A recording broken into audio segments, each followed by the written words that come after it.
0, 1. Let's get started. Hey guys, welcome to the third episode of How to Buy Your First Home. My name is Cheyenne, a realtor here in Michigan, and I'm going to show you exactly how you can buy a home this year, which is perfect because the interest rates are dropping and we're starting to see a shift in the market, more of a buyer's market.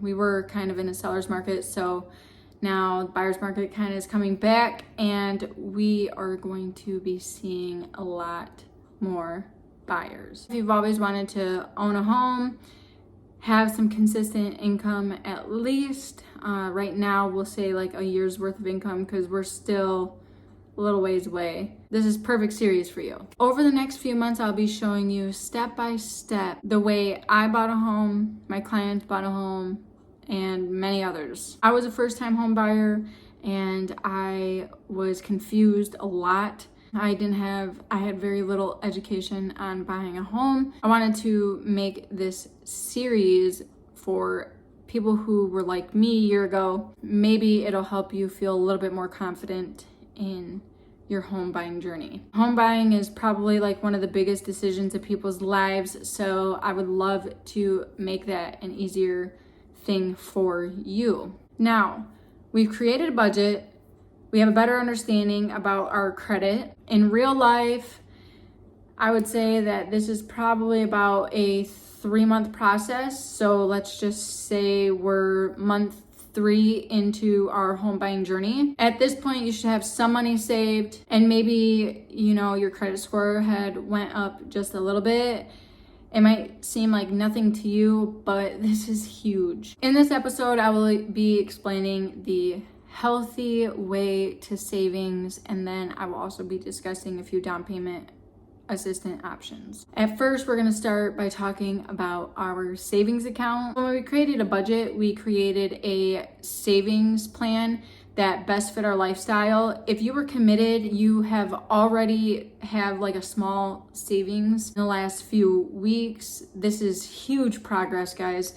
By reducing our entertainment, because we did reduce our entertainment fund and we put that entertainment into our savings account, so we are not entertaining ourselves as often as we would like because we are trying to save up for money. You have officially created like a routine by doing this, and you are adding what you would be using as your entertainment and adding that into your savings. So you're initially increasing your savings. You can set your savings account up for automatic. What I mean is like when you receive payments, when you receive a deposit into your checking account or your bank account, automatically you can have it so that it splits. You can have a certain amount go in there, a certain percentage of your deposit go into your savings account, but this is a good way to start a healthy savings. Some banks, I think most banks probably have options where you can split your deposits between your checking and your savings account.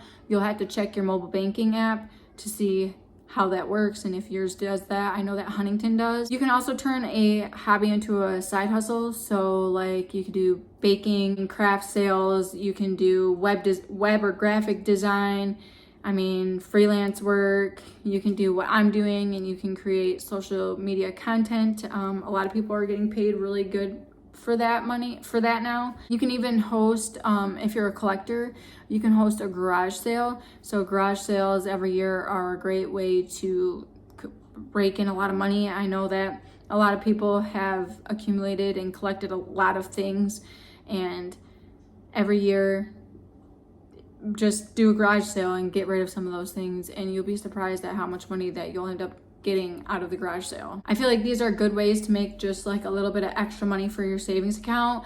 Another way that you can save money is by using your tax refund, saving your tax refunds, especially for the people, mostly the people that I'm probably talking to. You claim children, I should say. It's pretty much a good tax season for you. I'm not talking about everybody, so don't come for me for the comments. I'm just saying that people with kids do have that child tax credit So that is a good way. If you do come back with a good chunk of money during taxes, that's a great way to start off with the savings.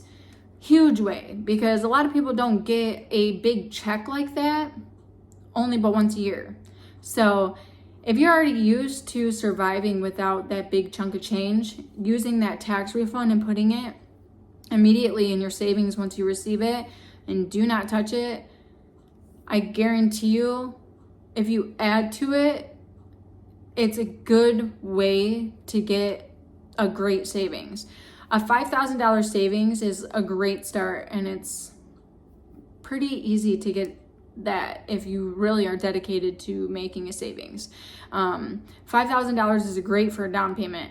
Now, if we can add down payment assistance, that would give us a huge down payment leverage, okay?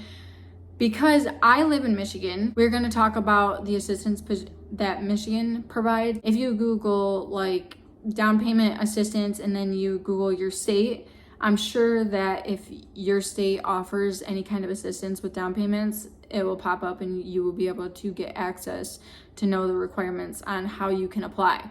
In Michigan, there are a few down payment assistance options, and we're going to talk about those as well. So the first one that I recommend, honestly, is the Michigan 10K DPA loan. So if you haven't heard of that, there is a website that you can go to, but I'm going to briefly kind of explain these down payment assistance.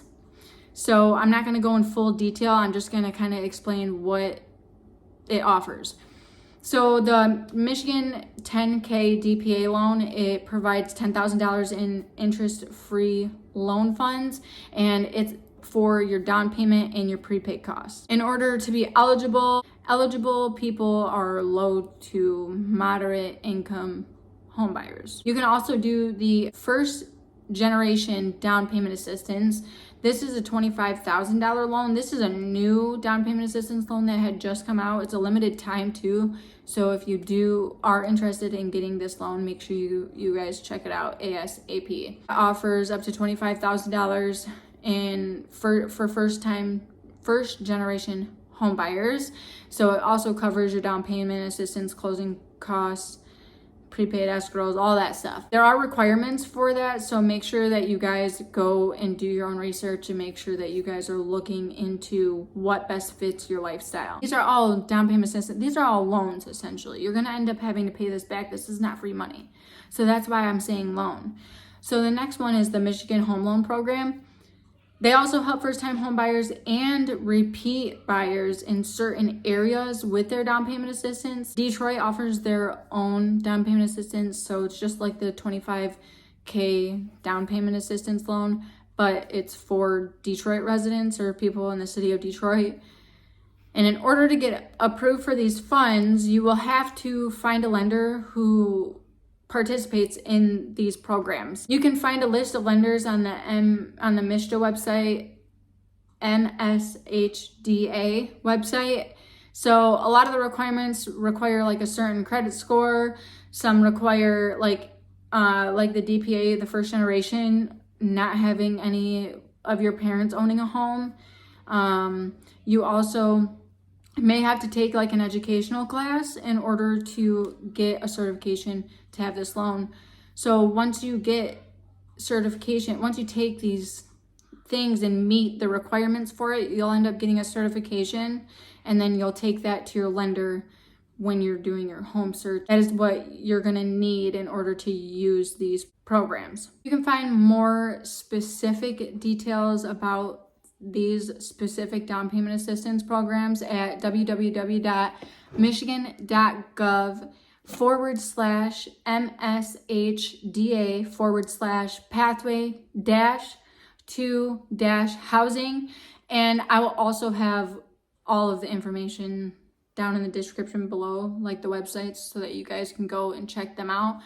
Honestly, if you want, I can also do like a separate video on these specific down payment assistance programs and their requirements if you would like. So if you would like me to do that, I really could. Just make sure that you comment like down payment assistance. And if a lot of people do comment and want to see a separate video for that, I will definitely be doing that for you guys. No problem. So in the beginning, we explained how taking some money from our entertainment and putting it into our savings would help. We also discussed our savings plan and that we already should have implemented already. It's been 2 weeks since we posted that video, and we are starting to save a little bit of money.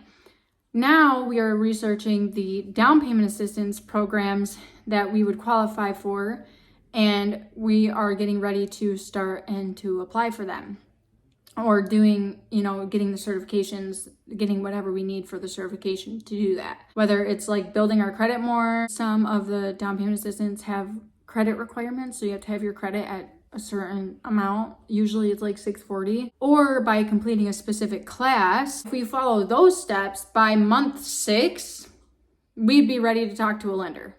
And that's what's going to start this process going a little bit more faster. This is what's going to make it real. Keep saving. Try to save at least $7,000 to $10,000 by month 6. That would be a huge start when applying for your assistance. Imagine having $5,000 saved up and then getting a certificate for like a $25,000 down payment assistance loan. That's $30,000 towards a down payment, guys, a down payment. That is quite the down payment, okay? The higher the down payment with a decent interest rate, so the interest rates that are going right now, your mortgage payment should be affordable. It should be pretty cheap. I mean, compared to mine, I would say mine's $2,000 over. It's crazy. So the last thing that you want to be is house broke. Trust me, last thing that you want to do. So save that money, because you can have a bigger down payment, and in turn you'll be saving less in your house, and you'll be paying less on your house as well. The biggest setback for people is their down payment when it comes to buying their home, is having that big chunk of change. It's not common for people nowadays to have a savings account, just because things are literally so expensive. With the right discipline and dedication, you can save $10,000 to $15,000 in like a whole year. It's going to take a lot of work. You can do it. So in the next episode, we're going to be covering the steps to take before we talk to a lender. So everything that we're going to be getting our ducks in a row might be the name of the video, getting our ducks in a row. So stay tuned until next Monday, because we are getting so close, you guys. Sorry, I keep looking down here at my comments because I had to write it down, or I was not going to know what to say. I'd be like, yeah, like all the time. Make sure you guys like, comment, and share these videos, please. I really want these series to go out to people that really are looking to buy a house and have no idea what's going on, because a lot of people don't.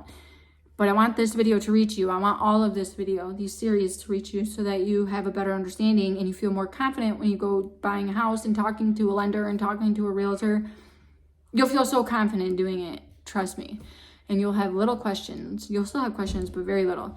But that completes my video, you guys. My kids are going crazy downstairs. They're downstairs trapped with Matt and Hunter, and I am going to go let them free, because I told them that they had to stay down here while I did this video. So make sure you guys stay tuned until next Monday. It is Vlogtober, so I do have other videos going out, but every Monday is specifically for my real estate video. So make sure you guys stay tuned for that. And thank you guys so much for subscribing to my channel, for real, because we are getting so close to 1,000 subscribers.